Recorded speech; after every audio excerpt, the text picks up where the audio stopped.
everyone. Welcome to the second part of what we call now the greenhouse gardens.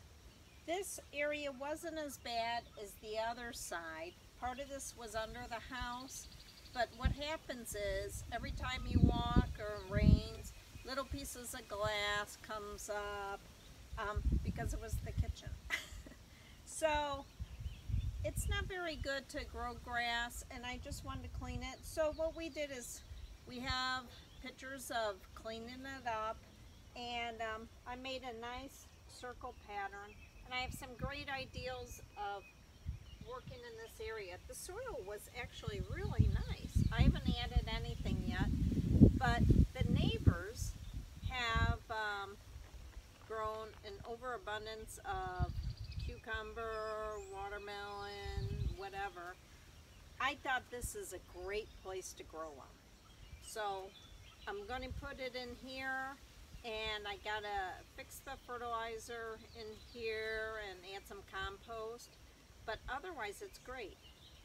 Now over in this area, and I'll zoom in after this, there's a whole bunch of rocks around this tree.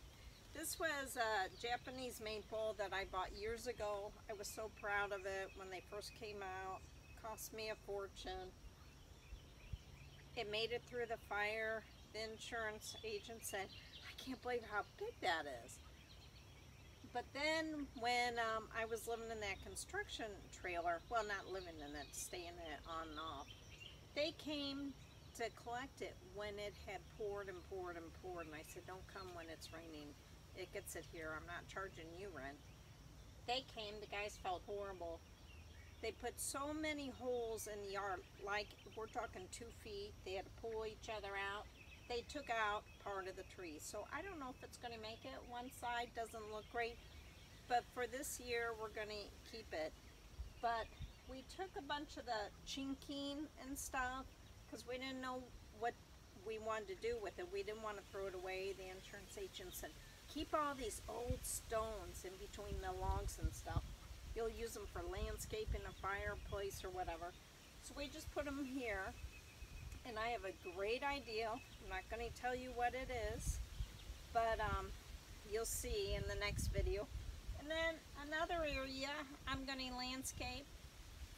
It has a wheelbarrow in it. But this is Sabrina from Campbell's Freedom Farm. This is a quick video. You'll probably get 2 in a day. Have a great day, and please subscribe, like, and share. We're likable.